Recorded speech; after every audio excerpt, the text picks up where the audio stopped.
first case to come before the court this morning is your case, Mr. Bowling, and you're the only one speaking today, so as you know, you've got your 15 minutes to make your argument. We have read the briefs, both yours and the state's, and we are being recorded to be posted online, so please try to remain behind that podium as much as possible. Thank you. So you may proceed. Good morning. My name is Steve Noling, and I am actually the appellant in this case. At the outset, I wanted to correct an error in my brief at page 3. There's a footnote which refers to the state public defender guidelines. It should read $2,500 for a felony 4, which was the charge in this case. I think it erroneously reads $3,000 for felony 3. There are a couple points I want to emphasize in my 15 minutes. The first is in this particular case, the court ordered 9 separate in-court appearances over an 8-month period that, as assigned counsel, I was required to attend. If you take the time for that alone, it's in excess of the amount of the fee that the trial court allotted. Again, 9 separate times I had to come here into this court for hearings over that period of time, and with the in-court time alone was 6.7 hours, $368. With preparation to prepare for that and the travel time, it exceeds by $200 or $300 the $500 a lot. So on this record, which is sketchy at best because there was no hearing, I believe that alone is an abuse of discretion. That alone to require assigned counsel to appear in court and not compensate for that appearance is unreasonable and is arbitrary without any explanation. Now, in this particular case, the form judgment entry, when assigned counsel submits his request for payment, contains a signature line for the judge, and the judge signed that, crossed out the amount that I submitted, and put in $500.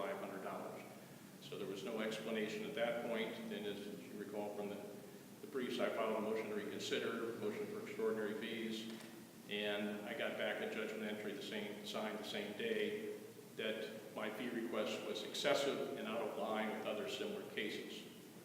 My second point is that if I would have been granted a hearing, I would be able to show that that is factually incorrect. It's not out of line with other cases that came through this court. I did a public records request, which I would have introduced or proffered. I did 42 cases in the 2.5 years before mine. 75% of the fees were greater than $500, and 25% of the fees were greater than $1,000, with the highest being $1,758. Did you compare those to the type of felony 4s and 5s? That's all I looked at. Did you look at whether they pled out or whether they were trials? It's all contained in one. I took all 42 of them. So there's no way of knowing which was which? Not on a gross analysis. You could go through each individual one, and the court could have done that and made that comparison. Again, the $500 is 1/5 of the state guideline. So it's not a question of reducing my fees to something that is comparable to what other assigned counsel were paid. It's just an arbitrary decision that this case was not worth more than $500. And that's the only way I think from this record that you can read that. And this case raises issues to me that are much larger than the amount of the fee that the trial court cut. If this decision is allowed to stand, then what you're telling other attorneys that take assigned counsel cases is that if you exercise your professional judgment, whether to do research, appear in court, interview witnesses, review discovery, and you feel that's necessary to protect your client's rights, you may not be paid for that, because the trial court has made a decision that regardless of whether you in your professional judgment think it's necessary to do that work, you're not getting paid more than $500. Well, there's another interesting point about that too, is that a lot of your hours was travel time. You're driving, how many, an hour each way? Half hour each way. So an hour every time you have to travel, that's what, $50, $45? $45. When you travel, then the other thing is that it might encourage courts to just hire people locally. That's correct. That's absolutely correct. Pay And for travel time. the judge could have said that and said, I'm not going to pay for your travel time. Now, I've been doing this work for about the last 2 years since I retired as Holmes County prosecutor, and I'm in 4 or 5 counties, and not that it's a point of evidence, but they pay me door to door because they want me to do the cases. I don't mean to sound immodest, but I've been doing this for over 40 years, and both as a defense attorney and as an assistant prosecutor and elected prosecutor, and I can assert without any qualms that there's no padding in this bill and there's no incompetence in this bill. This is what I felt it took to represent this defendant under these set of circumstances. And to say that $500 is all you're going to get for that, I think raises grave questions and issues for individuals taking these cases going forward. Now, if the judge wants to say, I'm not going to pay you for that much, I'm going to take out the travel, I'm only going to pay you this amount and that amount, point to something that he feels is unnecessary, repetitive, or didn't need to be done, and give the attorney a chance to respond, then I have no problem with that at all. I mean, this is a discretionary standard, in this case, abuse of discretion. But in this case, I think the record that you have before you indicates that no discretion was exercised. There was a knee-jerk reaction that that's all you're getting paid for whatever reason. And of those 42 cases that I found in the public records request, no one else was reduced to $1, not even one time. So for whatever reason it happened in this case, and I believe that it's not only right, not only wrong legally, but it's unfair and unjust and sets a difficult precedent. I don't think we want to assign counsel making a professional judgment whether to engage in a particular action within the back of their mind. I may not get paid for this.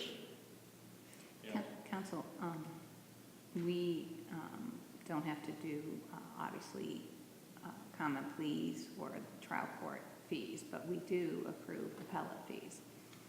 And I know one of the considerations is the fact that, let's say they file a brief and it's just not of good quality. And we feel like they haven't done an adequate job of representing the client. So how do we account for that as well? I'm not suggesting that in any shape, manner, or form.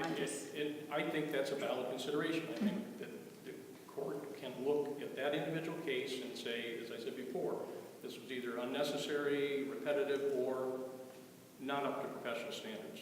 And if it took you X number of hours to do this and you didn't do a good job, then I'm not going to pay you for that. I think that's a valid consideration.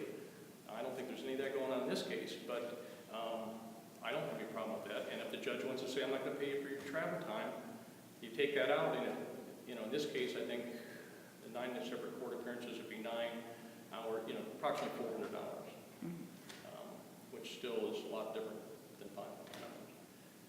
I just don't think you want part of the assigned counsel to have in his or her head, that do I do this work or do I not do this work, based upon the fact that I may not get paid. I think you have to follow your professional judgment, professional standards, and do the work. I don't treat my assigned counsel cases any different than my retained counsel cases. I'm doing the same work for both. And if a judge wants to not pay me for that, then tell me what you don't want me to do. Don't just cut it at $500, and don't just close off communication and not give me an opportunity to defend my professional judgment. Well, counsel, I know in looking at our attorney fee schedule and so forth for our cases, appointed counsel gets paid hardly at all anyway, as far as that goes. I mean, it's the minimum wage of the legal profession. It sure is. There's no doubt about it. And it's been that way. I did this work in this courtroom in the 80s before I became a prosecutor in Holmes County, and it's within $10 of what we were paid. Wow. It's barely enough to pay your student loans. Excuse me? It's barely enough to pay your student loans. Yeah, I do it because I've got a lot of experience at it. I think I have some skill at it, and I enjoy it, and it's a service. But I would normally not appeal something like this. Mm-hmm. The time I put in the appeal bar exceeds anything else. but this goes beyond my case, I believe. I have two questions yet, and I'll be brief. With your appeal, you indicate, and you've been arguing here today, you're disappointed that the trial court didn't at least tell you why, or you should have some kind of ability to know why. Now, are you suggesting that it has to be, because I think you were suggesting in your brief it had to be a hearing each time, but now you seem to be saying he could have just put it in a journal entry maybe or something. And there's a case that the state cited, the Weiser case out of the 11th Right. District, and I presented a detailed billing. Mm-hmm. In this case, initially, I think the court could have said, okay, I'm not going to pay A, B, and C because of whatever reason. But the second judgment entry that says this is excessive and out of line with other cases that come before my court, I think that requires a hearing at that point, because you're going to have to either present the evidence or take judicial notice. I think when you look at those public, if there is a hearing, you look at the public records, requests for data, I mean, that's just not true. Counsel, the last question I have for you is, the state filed a brief in this. Now, they're not here arguing today. I would like to ask them this, but I'll ask you if you know. I know you didn't file a motion to strike it or anything, but I'm just not sure I understand why the state, why the prosecutor's office has an interest in this. I don't know. I just wonder if they, just thinking out loud, do they have an even ability to file a brief in this kind of case? Other than as prosecutor, you represent the commissioners who pay the money impartially, and that's the only thing. Haven't been it. I was trying to figure out in my head right as I stand here from your question whether in my 3 terms whether I would have had somebody file a response brief or not. Personally, I probably would not have, unless there was some clear Attorney General opinion says I had an obligation to do so, because I've been a defense attorney and understand how this works. And, this is kind of an area of the law that nobody wants to talk about. The public's not interested, the politicians certainly aren't interested, the commissioners, the legislature, but I think we as attorneys, and certainly you as judges, we ought to be interested in this. If we have an opportunity to address it, do something with it. I'd ask you to do so and reverse remand for a hearing and see what happens. Counsel, I have a question. Sure. And I apologize if it was in your brief. Is it set out in Wayne County that there's not just a designated in-court amount you can charge and out-of-court amount, but also a cap? And if so, is that cap different from plea and trial? I wish I knew the answer to that, Judge. I tried to find that answer out. I went on their website, I went to the commissioners, I cannot find their, now my memory from the 80s is there was a schedule. The suggested amount, not just the hourly, but a cap. I couldn't find that, and the state apparently couldn't either because they didn't submit it, and I don't know whether it's just my incompetence not being able to find it or whether it hasn't been updated in a long time. But the ones I'm familiar with usually just set a cap. They don't designate trial or not trial. Like I said, the state's $2,500, but of course half the money, I think more than half the money comes from the state, and the commissioners pay the other half. Yeah. Thank you. Thank you for your presentation today. The court will take the matter under advisement and issue a written decision which will mail to both sides as well as post it to our website and that of the Supreme Court. Thank you.